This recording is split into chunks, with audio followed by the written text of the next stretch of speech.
अस्सलाम वालेकुम।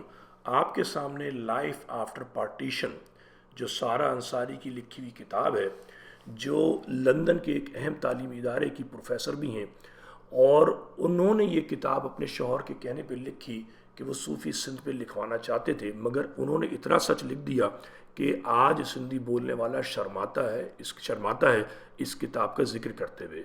जबकि महाजिर जो है वो एक डुगडुगी पे नाच रहा है और उसके पास टाइम नहीं है कि अहम दस्तावेज़ात को पढ़े।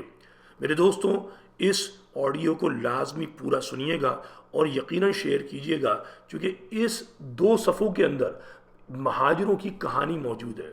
आप सफ़ा 88 इस किताब का खोलिए। पहले पैराग्राफ के अंदर वाज़े तौर पर लिखा हुआ है कि किस तरीके से महाजिरों का मतरूका सिंध उनसे छीना गया, उनको नहीं दिया गया। उसके बाद दूसरे नुक्ते में साफ वजाहत की गई है कि किस तरीके से 1947 से ही महाजिरों को कहा गया कि तुम सिंधी बन जाओ, सिंधियों में जज्ब हो जाओ, जो कि जहालत की अलामत थी। और ये कहने वाले भी अक्सर इलीट या जिसको कह लीजिए कि वो पढ़े लिखे महाजिर होते थे। ये हिमाकत है, ये मुमकिन नहीं है। महाजिर एक अलग शनाख्त है, महाजिर की सकाफ़त अलग है, महाजिर की ज़बान अलग है, रहन सहन हर कुछ अलग है सिवाय मज़हब के।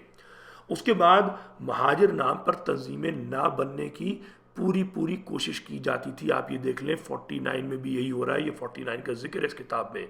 चौथे पॉइंट में वाज़े तौर पर मौजूद है कि पंजाब से महाजिर नहीं भेजे गए, बल्कि सिंध में ऐसे हालात क्रिएट किए गए कि महाजिर पंजाब जाने पे मजबूर हुआ। 5वां पॉइंट देख लीजिए, उसके अंदर दोबारा वजाहत की गई है कितनी ज़्यादती की गई है मतरूका सिंध की। जो ज़मीनें थी महाजिरों को नहीं दी गई, छीन ली गई। और छठे पॉइंट में वाज़े तौर पे मौजूद है कि सक्खर के अंदर 9 अफराद को 1949 में शहीद कर दिया गया। अंदाज़ा करें, 51 तक महाजिर लुटा पिटा कटा आ रहा था। और ये बदबख्त जिनको आज कुछ जाहिल अंसार कहते हैं, कुछ अहमक कहते हैं कि ये हमारे भाई हैं, इन्होंने पनाह दी, इन्होंने दस्तरखान लगाए। मुझे बताओ, दस्तरखान लगाने वाले 9 अफराद को मारते हैं। सच्चाई ये है कि जंग अखबार की रिपोर्ट के मुताबिक 50 लोग मारे गए थे। और ये सारा झगड़ा मतरूका सिंध की ज़मीनों पे कब्ज़े का था। ये नस्ल परस्त ये कब्ज़ा करते चले आ रहे हैं। लाड़काना का कब्ज़ा हुआ, जो है सक्खर का कब्ज़ा हुआ, मीरपुर ख़ास और हैदराबाद और कराची पे हमला जारी है। 7वें पॉइंट पे आप पढ़ लीजिए, इसमें वाज़े तौर पे लिखा हुआ है कि महाजिरों और सिंधियों के दरमियान जो तनाज़ा था उस पर सेंसर लगाया हुआ है पाकिस्तान ने। 1948-49 से सेंसर लगा हुआ है कि ये झगड़े जो हो रहे हैं, जो जुल्म और ज़्यादती हो रही है, वो बाहर ना आए। जुल्म करने वाला सिर्फ़ और सिर्फ सिंधी नस्ल परस्त है, जुल्म सहने वाला महाजिर है। ये तारीख़ गवाह है कि जो अंदरून सिंध का महाजिर है उसने इतने जुल्म सहे जो आज तक मोदी के इंडिया में भी मुसलमान ने हिंदू के हाथों नहीं सहे, यहूदी ने हिटलर जर्मनी के हाथों नहीं सहे।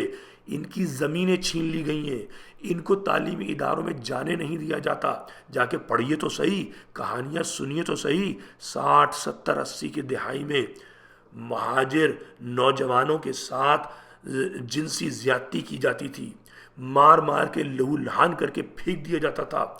अक्सर मर जाते थे, अक्सर खौफ में तालीमी इदारे में नहीं जाते थे।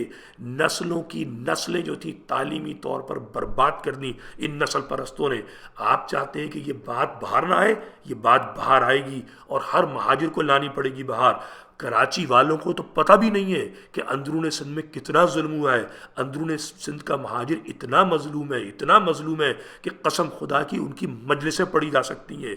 उनके जुल्म की दास्तान इतनी तवील है कि वो अपना जुल्म बयान नहीं कर सकते।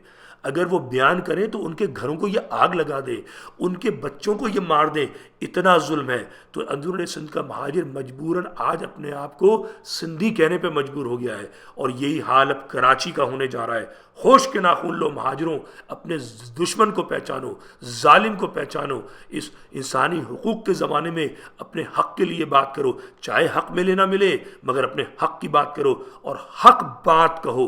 हक़ बात यह है कि हम महाजिर कौमियत हैं, हम हरगिज़ तिलियर मक्कड़ टपके हुए नहीं हैं। हम महाजिर हैं और मतरूका सिंध हमारी ज़मीन है।